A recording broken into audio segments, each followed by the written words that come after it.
Hello guys, in this episode I'm gonna talk about for loops. Before we start talking about them, let me tell you that my plan is to prepare you for practical things with JavaScript, HTML and CSS, so with web development. With that being said, I would like to tell that at first we are going to cover the basics of JavaScript, then we will cover a little bit more HTML and CSS, and then we'll start making projects. And I'm planning to have maybe 5 to 7 more series on JavaScript, then 3 to 10 maybe HTML series and CSS, and then we are going to create projects and learn new things only through projects. Okay, so let's start. Let me first show you what a for loop looks like. You type for, then you type that I equals 0, then I less than 10, then plus plus I, and then you type console.log and you type the value of E now is I. Okay, so save this. Our index.html page is just a blank div with scripts attached and CSS attached. So, but in this episode we do not care about styles and about structure, we just care about JS, and it is attached over here. So I opened our page, let's refresh it, nothing happens. So right click it, go to inspect. Let me change the theme to duck. So you can do this by going to here. Now open console and you see here that it outputs I0 through I9. So let us go step by step through what is going on here. That is really very simple.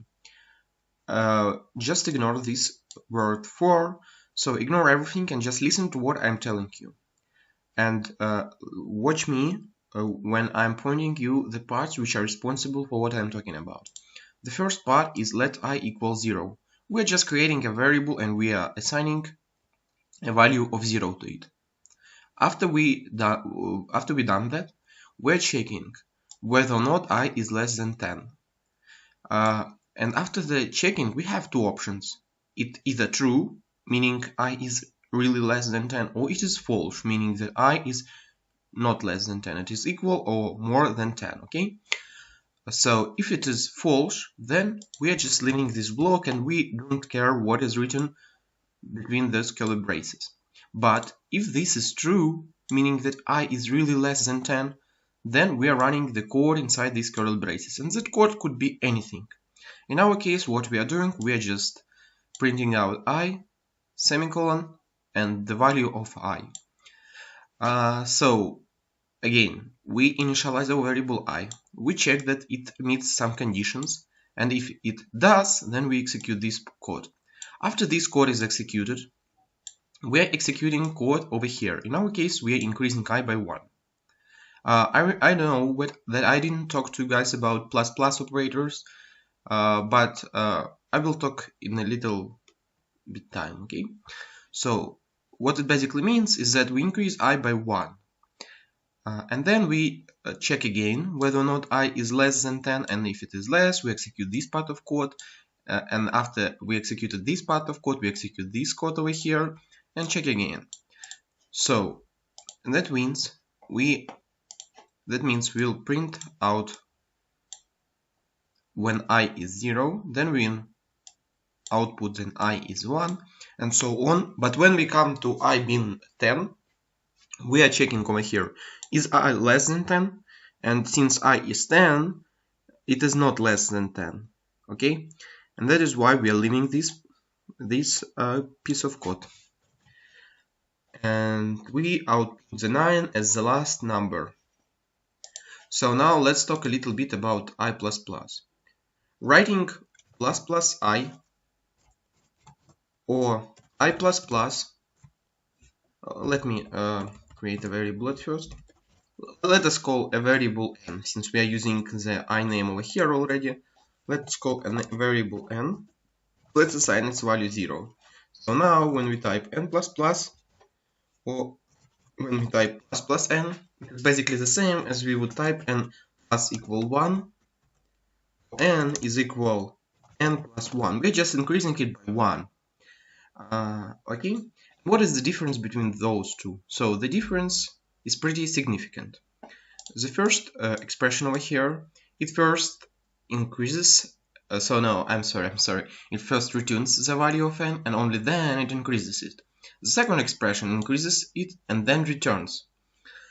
So in for loops it is preferable to use notation, ++i notation, not i++ notation, because in terms of performance it is better. Because this expression over here creates a futile variable which is returned once we do not increase our n. So let me show you it. Let us go up here. Let's delete this part of code and let's delete this part of code. So let's verify that n is really 0 here. Then after we verify that n is really 0, let me show you that n++ is basically the same as n. So we could get 0 here again, okay? Because what n++ does, it first returns the value of n and only then it increases the actual value of n.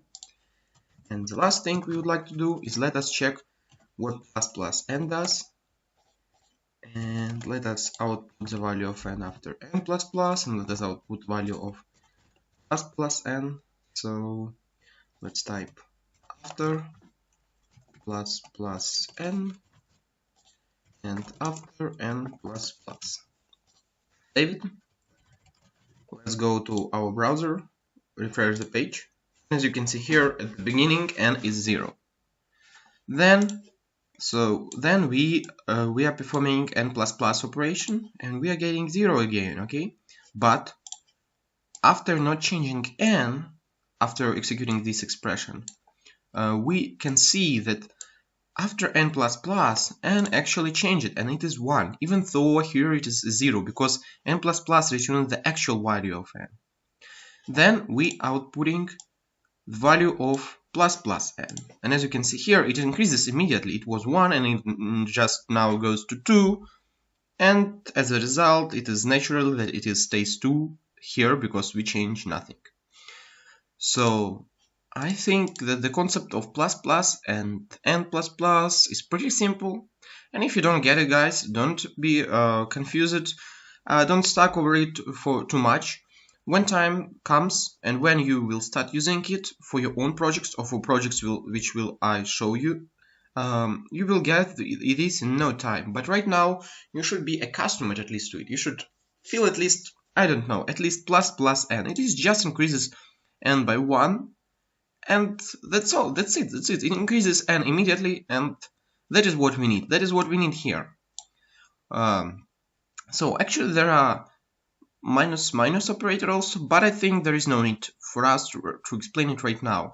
What a minus operator does is basically the same, but instead of adding 1 over here and over here, it just subtracts 1. So before we will go, let me tell you one more time what for loop means, because for loop is pretty important concept. We'll be using them a lot in our projects, so let's cover it. So at first we are declaring a variable and assigning it a value of 0.